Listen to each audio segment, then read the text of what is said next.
ఆదిరన్ temple tree future సిటీకి దగ్గరగా open ప్లాట్లు మీ భవిష్యత్తు కోసం సరైన పెట్టుబడి. ఇంకా మిగిలింది మాత్రం పాప పెళ్ళి. ఒక స్టార్ హీరో ఇంటికి కోడలుగా వెళ్తుందేమో స్టార్ డైరెక్టర్ హీరో ఏదో బయట డిస్కషన్ జరుగుతుంది. అయిపోయి అలాంటి ఏం లేదు. ఇంకా ఈషా ఇండస్ట్రీలోనే ఇద్దామన్నా లేకపోతే బయట అలా ఏం లేదు. ఇంకా ఏం అనుకోలేదు. 23 ఏనన్నా. మన కాలంలో 19కి 20కి పెళ్లి చేసుకునేది. ఇప్పుడు ఎక్కడ పెళ్లిళ్ళు జరుగుతున్నాయి. కొంచెం 26 అలా వచ్చినప్పుడు అప్పుడు చూడడం మొదలు పెడతా. ఇప్పుడు అసలు ఏం అనుకోవట్లేదు. నాకు అసలు ఇండస్ట్రీ అని బయట అని ఏం లేదు. కానీ ఇంకా అసలు పెళ్లి థాట్స్ అయితే ఏం లేవు. ప్రస్తుతానికి జాబ్ చేస్తుంది. ఓకే, తనకి బిజినెస్ చేయాలని ఉంది, కానీ నేను జాబ్ చేపిస్తున్నాను. ఎందుకంటే తనకి తెలియాలి ఎక్స్పీరియన్స్, ఒక బాస్ ఎలా తిడతాడు, పని చేపించుకుంటాడు, ఈ అమ్మాయి ఎలా పని చేయాలి, ఈ అమ్మాయి కింద ఉన్న వాళ్ళతో పని ఎలా చేపించుకోవాలి, అసలు బిజినెస్ అంటే ఏంటి, ఎంత మందితో మాట్లాడుతున్నాం, ఏ మీటింగ్ లో ఏం జరుగుతుంది, ప్లస్ మైనస్, అక్కడ కూడా శత్రువులు ఉంటారు మనకి, అక్కడ కూడా ఫ్రెండ్స్ ఉంటారు. సో వాళ్ళని ఎలా డీల్ చేయాలి, అవన్నీ తెలియాలి అంటే ఫస్ట్ జాబ్ చేయాలి. మా అమ్మాయి జాబ్ చేస్తుంది ఇప్పుడు ప్రస్తుతం. ఆటోలో వెళ్ళిపోతుంది. పొద్దున్న ఆటోలో వెళ్ళిపోతుంది, వచ్చేటప్పుడు ఆటోలో వచ్చేస్తుంది. అన్ని పనులు నేర్పిస్తున్నారు ఇంట్లో. తను వంట చేయడం వచ్చి తనకి. ఓకే, బిర్యానీ మీరు బిజీ అయిపోతారు కదా ఆర్టిస్ట్ గా. పొద్దున వెళ్ళిపోతే నైట్ అయిపోయింది మీకు. అవును, ఇప్పుడు వంట కూడా చేయను. ఇషాకి అప్పు చెప్తా. కరెక్ట్ పాయింట్ చెప్పావు, నిజమే. నేను ఇప్పుడు వంట చేసి పెట్టి వెళ్ళే అంత ఓపిక లేదు నాకు. మనం షూటింగ్లు చేద్దాం హ్యాపీగా. మా అమ్మాయి క్యారేజ్ పంపిస్తుంది. ఇప్పుడు ఏంటి అప్పుడులాగా అక్క వదిన అట్లాంటివి ఇప్పుడు అమ్మకు కూడా రెడీగా ఉన్నారా? అప్పుడు కూడా మదర్ క్యారెక్టర్లు చేశాను నేను. చేసినారు కొంచెం. ఏ క్యారెక్టర్ అయినా ఒకే ఇంపార్టెన్స్ ఉండాలి అంటున్నా. అంతే.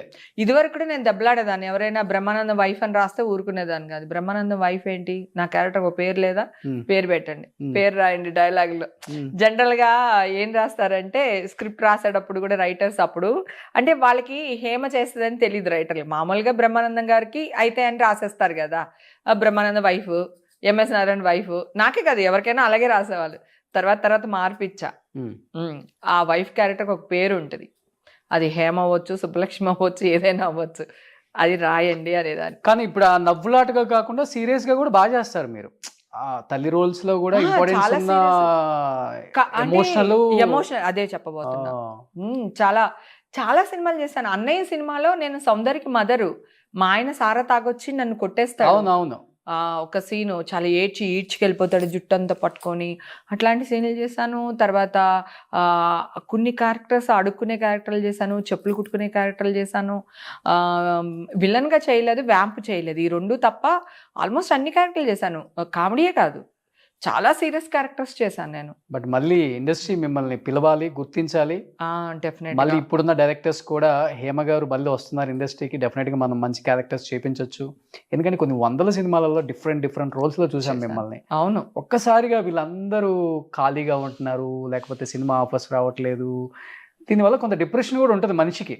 ఉండొచ్చు. షూటింగ్, మేకప్, ప్యాకప్ విన్నోడు ఇంట్లో ఖాళీగా ఇల్లు తుడుచుకుంటా, వంట చేసుకుంటా, లేకపోతే ఈ పార్టీలకు వెళ్తా ఉండలేం. అవును, కష్టం. షూటింగ్ చేసి వస్తే హెల్దీగా ఉంటారు. అవును, ఇంకా బాగుంటారు. డెఫినెట్ గా హెల్త్ తో పాటు వెల్త్ కూడా కదా, రెండు ఉంటది. కానీ బాగా మెయింటైన్ చేస్తున్నారు. ఏంటి ఫుడ్ ఏం తీసుకుంటారు? నేను పెట్టడం ఇష్టం నాకు, తినడం కంటే కూడా. కానీ బాగా తింటా. కారం 53 ఉంటాయి మీకు ఇప్పుడు. 52 అయినా బాగా మెయింటైన్ చేస్తున్నారు కదా. Thank you. Morning breakfast idli dosa అన్ని. ఇడ్లీ దోశ అవే తింటాను, నాకు వేరే అన్ని తినలేను అంత. సాయంత్రం అయితే ఈ మధ్యన కొంచెం మార్చాను. ఏం లేదు, బేల్పూరి అంటాం తెలుసు కదా, దాంట్లోనే కొంచెం క్యారెట్ అంతా, ఒక క్యారెట్, ఒక కుకుంబర్ కట్ చేసుకుని, ఆనియన్, టమాటా ఇవన్నీ కట్ చేసుకుని, మరమరాలు అంటాం కదా మనం, బేల్ అంటే మరమరాలు వేసుకుని అట్లా కొంచెం నిమ్మకాయ పిండుకుని తిన్నా. దీనివల్ల ఏంటంటే క్యారెట్ మనకి ఐరన్, సో వాటరు కుకుంబర్ లో, సో మరమరాలు వచ్చి ఫ్యాట్ కాదు మనకి. సో అందుకని అవి ఇలా, నిమ్మకాయ ఏమో స్కిన్ కి మంచిది. అంటే evening time, night dinner skip చేసి ఇట్లాంటి ఏదో ఒకటి మేనేజ్ చేస్తున్నాను. డేలో నా ఇష్టం, ఆఫ్టర్నూన్ నా ఇష్టం. కానీ నా ప్రాబ్లం ఏంటంటే ఒక ముక్కే ఫిష్ తినగలుగుతాను, ఇంతే అన్నం తినగలుగుతాను. అంటే నేను తినలేను బేసిక్ గా, అలా అలవాటు అయిపోయింది చాలా సంవత్సరాల నుంచి. కానీ తినేది ఏం లేదు, గొడ్డు కారం తింటా. ఒక్కొక్కసారి తిక్కొచ్చేస్తే వైట్ రైస్ లో కొంచెం నువ్వుల నూనె వేసేసుకుని, ఉప్పు కారం వేసేసుకుని కలుపుకుని తింటా. ఓ, అంత ఇష్టం. కారం కారం కారం ఉండాలి. పచ్చిమిరపకాయలు, పెరుగన్నం తిన్నా పచ్చిమిరపకాయ నంచుకునే పెరుగన్నం తింటాను. ఒకవేళ పప్పుచారు అవన్నీ చేసామనుకో ఆ మజ్జిగ మిరపకాయలు వడియాలు వేసుకునే తింటాను. అందుకే ఇంత ఆవేశం మీకు. నాకేం ఆవేశం ఉండదు. నన్ను ఎవడు గోకూడదు. నేను నీ జోలికి రాలేదుగా, నువ్వెందుకు వస్తావు రబ్బకో అంట. అంతే అంతే. అది నేను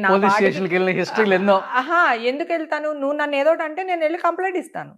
నిన్ను ఇప్పుడు అవతల నన్ను డాష్ అంటే నేను అనలేను. సో నాకు న్యాయం కావాలి, న్యాయానికి వెళ్తా. నువ్వు నా జోలికి రాక నేను నీ జోలికి రా. బయట చూసే వాళ్ళకేమో వేరేలాగా కనపడుతుంది. ఆర్టిస్ట్ గా ఉంటారా? కాదు కదా, ఆర్టిస్ట్ కాదు. ప్రాబ్లం ఎక్కడ వచ్చిందంటే చూసే విధానంలో ఉంటుంది. అదే నేను చెప్తున్నా, అదే కదా, చూసే విధానం. వాడు కనిపించాడు. ఇప్పుడు ఆల్రెడీ నన్ను ఎవడో ఒకడు పించేస్తాడు కదా, వాడు కనిపించాడు. నేను వెళ్ళింది మీడియాలో వస్తుంది, అదే నేను చేస్తా. నాకు ఈ మధ్య కాలంలో నేను లేడీ మెగాస్టార్ నన్ను అర్థమైపోయింది. నాకు నా మీద కొన్ని వేల ఫ్యామిలీలు బతికేస్తున్నాయి. యూనో, ఒకడు మంచిగా రాసి బతికేస్తున్నాడు, ఒకడు చెడ్డగా రాసి బతికేస్తున్నాడు. బతకడానికి నేను లాస్ట్ టైం ఒకసారి వైరల్ అయింది అది. అవును, దీనికోసమే ఎవడో మీకు రాంగ్ మెసేజ్లు పెడుతున్నాడు అని చెప్పి మొన్నే ఆ కేసు రీసెంట్ గానే క్లోజ్ అయిపోయింది. అది ఉందంట, నాకు కూడా తెలీదు. మొన్న కానిస్టేబుల్ ఫోన్ చేశాడు, మేడం ఇంకా ఏంట్రా ఇన్ని సంవత్సరాలు ఇంకా పెట్టాడు అసలుకి. వాడా ఒక్కడి కారులే, వాడు ఇష్టం వచ్చినట్టు పెట్టాడు. అసలు నాకు ఎలా ఉంటదంటే, బూతులు కాదు, రా నేను పెళ్లి చేసుకుంటాను, లేపుకెళ్ళిపోతాను, ఇట్లా పెట్టేవాడు. అర్ధరాత్రి 1 గంటకి 2 గంటలకి ఏం చేస్తున్నావే, అసలు వే అంటేనే నా వెళ్ళేది. అంటే నన్ను హేమని నన్ను అంటావా వైఫై లాగా డగడగడగడగడగడని తిరిగేది. కానీ ఫస్ట్ అప్పుడు చాలా మంది ఆడపిల్లలకి ఇలాగే మెసేజ్లు వస్తే ఎవరికి చెప్పేవాళ్ళు కాదు. అప్పుడు నేను బయటకు వచ్చి నేను చెప్పిన తర్వాత చాలా కేసులు బయటకు వచ్చారు, చాలా మందిని మూసేశారు. అప్పుడు కొంతవల్ల మంచి జరిగింది మీ వల్ల 100%. తర్వాత మాఫింగ్ ఫోటోలు గుర్తుందా? ఇప్పుడు ఏఐ చేస్తుంది పాపం. అందరు అమ్మాయిల్ని గిగినీల్లో చూపిస్తున్నారు కదా, ఏఐలో వస్తున్నాయి ఇప్పుడు ఫోటోలు. అవి వేరే వాడు ఎవడో దుబాయ్లోనో అమెరికాలోనో ఉండి మార్ఫింగ్ చేసేవాడు ఫొటోస్. ఇగో మా అసిస్టెంట్ గారు ఉన్నాడు కదా, ఇళ్ళల్లా తిరిగితే ఏదో ఫోటో చూపించాడు, అందరు కలిసి చూస్తున్నాడు. కాదు, నాకెందుకో భగవంతుడి దయ వల్ల ఎవడు ఆ పనులు ఏమీ చేయలేదు. నాకు ఒక బ్యాడ్ న్యూస్ మీడియా వాళ్ళు వేశారు అంటే ఓన్లీ మొన్న జరిగిన ఇష్యూనే. నాకు ఈ రోజు వరకు ఒక్క రిమార్క్ లేదు, ఎవ్వరు నన్ను ఏమనలేదు. నేను మీడియా వాళ్ళని కూడా రిక్వెస్ట్ చేసింది ఏంటి, మీరు ఓకే పోలీసులు చెప్పారు ఏం జరిగిందో మీరు ఆ న్యూస్ కూడా వేశారు కదా, సిలవలు పలవలుగా వేసేసారు. నేనేమంటాను, ఇప్పుడు కొట్టేశారు కదా, ఈ న్యూస్ కూడా వేయండి అని రిక్వెస్ట్ చేస్తున్నాను అందరినీ. ఎందుకంటే మీడియా నాకు చాలా బలం. ఈ రోజు హేమ మెగాస్టార్ చిరంజీవి అంత గొప్పలాగా చూపిస్తున్నారంటే మీడియానే, లేకపోతే మిగతా వాళ్ళు ఎవరైనా చూపించమని చూపిస్తారా? సో నా మీద ఒక న్యూస్ వేస్తున్నాడు, అంత ఎఫర్ట్ పెడుతున్నాడు అంటే నేనేదో నేను గొప్పదాన్ని, అందుకనే వాడు న్యూస్ వేసుకుని బతుకుతున్నాడు, రైట్? సో ఇలాగే అనుకుంటున్నాను నేను. ఇప్పుడు ప్రాబ్లం ఏంటంటే, నువ్వు నన్ను గోకుతావు నాన్న, గోకినోడు నువ్వు కనపడవు. అయితే నన్ను గోకేడు కదా, కనీసం ఏదైనా క్రీమ్ అన్నా రాసుకుందాము, పుండు పడకుండా చూసుకుందాము అనుకుంటాను కదా. ఇది కనపడుతుంది మచ్చ, ఊరంతా అది కనిపిస్తుంది, ఈ మచ్చ కనపడుతుంది. ఆడి గోకునోడు కనపట్ల, ఈ మచ్చ కనపడుతుంది. ఎందుకు?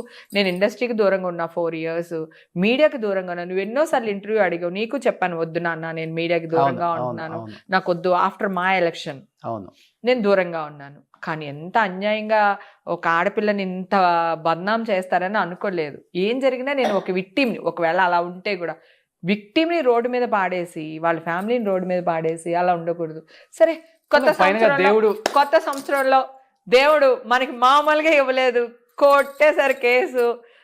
తిరుమల తిరుపతి దేవస్థానానికి మనకి మంచి పిలుపు వచ్చింది, మంచి దర్శనం జరిగింది, వెళ్ళొచ్చాను. డెఫినెట్ గా ఆఫర్స్ వస్తాయి. ఇప్పుడు నేను ఆఫర్స్ కోసం నేనే ట్రై చేస్తాను. ఇందాక నేను చెప్పే లోపలనే నువ్వు 100 రకాలు చెప్పేసావు నువ్వు నాకు.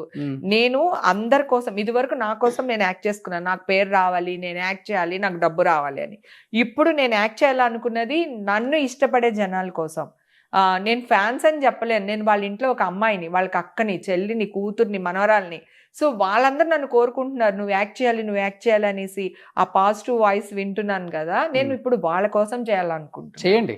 సో 100% డెఫినెట్ గా. ఇప్పుడు నువ్వు అన్నట్టు నేను త్రివిక్రమ్ గారితో కానీ, మన సుకుమార్ గారితో కానీ అందరికీ ఫోన్లు చేసి నేనే మాట్లాడతాను. అందరితో నేను ఆల్మోస్ట్ మాట్లాడుతూనే ఉంటాను, కానీ ఎప్పుడు క్యారెక్టర్స్ అడగలేదు అని ఇప్పుడు అడుగుతా. సూపర్. నాకేం పర్లేదు, నాకు అసలు బతకడం చేతకా లేదు అన్నప్పుడు గుడిమెట్ల దగ్గర అడుక్కుని కూడా తినేస్తాను నేను. నాకు అస్సలు ఏం లేదు, నేను మంచి వాళ్ళు మంచిగా ఇలాగే జరుగుతుంది. ఉండాలని లేదు. ఏం వరి అవద్దు, 2026 మంచి సినిమాలు చేయాలి. Thank సో you, కొత్త బంగారం. సంవత్సరం మీకు నిజంగా కొత్తగానే ఉండాలి. ఇంకా కొత్త డైరెక్టర్స్ వచ్చారు, కొత్త హీరోస్ వచ్చారు, వాళ్ళందరికీ మీరు ఇష్టమై ఉంటారు. డెఫినెట్ గా ఆ హీరోకి అమ్మో, అవును, ఆ హీరోయిన్ కి అమ్మో, అక్కో అత్తో బోల్డ్ క్యారెక్టర్స్ ఉంటాయి, బోల్డ్ క్యారెక్టర్స్ ఉంటాయి. అవును, అందులో మీరు చేస్తున్నారంటే వాళ్ళు డెఫినెట్ గా పిలుస్తారు. డెఫినెట్ సో గా 2026లో కనీసం ఒక డజన్ సినిమాలతో మళ్ళీ మిమ్మల్ని చూడాలని మనస్ఫూర్తిగా కోరుకుంటున్నాను. ఈ Thank Sankranti you. Once again Sankranti శుభాకాంక్షలు మీకు, మీ కుటుంబ సభ్యులకి అండ్ అందరూ తెలుగు ప్రేక్షకులు అందరికి కూడా. హేమ గారిని ఇన్ని సంవత్సరాలు ఎన్నో క్యారెక్టర్స్లో చూసి మనందరం ఎంతో ఎంజాయ్ చేసాం, నవ్వుకున్నాం. బట్ కొన్నిసార్లు ఆమె జీవితంలో కూడా కొన్ని చూసి నవ్వుకోవాల్సిన స్థాయికి రావాల్సి వచ్చిందంటే ఆమె వల్ల కాదు, కొన్ని కారణాల వల్ల అది కూడా తొలగిపోయింది.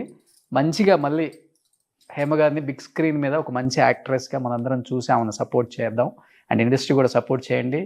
మంచి డైరెక్టర్స్ వచ్చారు, టాలెంటెడ్ డైరెక్టర్స్, అండ్ మంచి హీరోస్ వచ్చారు. చిన్నప్పుడు మనందరం ఆమె సినిమాలు చూసి పెరిగిన వాళ్ళమే.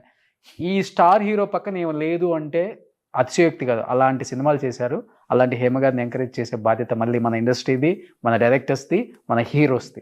అందరికీ సంక్రాంతి శుభాకాంక్షలు అండి. హ్యాపీగా సంక్రాంతి చేసుకోండి, ఎంజాయ్ చేయండి. అంటే 2 తెలుగు రాష్ట్రాలకు కూడా ఇది ఒక మంచి ఫెస్టివల్. మన అనేవాళ్ళని అందరినీ కలుస్తూ ఉంటాము. సో ఈ సంవత్సరం నేను ఆంధ్రాకి రాలేకపోతున్నాను మదర్ ఇలా అవడం వల్ల. కానీ మీ అందరి తరపున నేను కూడా ఇక్కడ హైదరాబాద్లో మంచిగా సంక్రాంతి చేసుకుంటాను. ప్రతి ఒక్కళ్ళు నన్ను గుర్తు చేసుకోండి. మా హేమక్క బాగుండాలి, ఈ సంవత్సరం అంతా మా హేమక్కదే అని చెప్పి బ్లెస్ చేయండి please. Thank you so much. Sankranti శుభాకాంక్షలు వన్స్ అగైన్. సుమన్ టీవీలో మీ పర్సనల్ అండ్ బిజినెస్ ప్రమోషన్స్ కోసం కింది నెంబర్కి కాంటాక్ట్ చేయండి.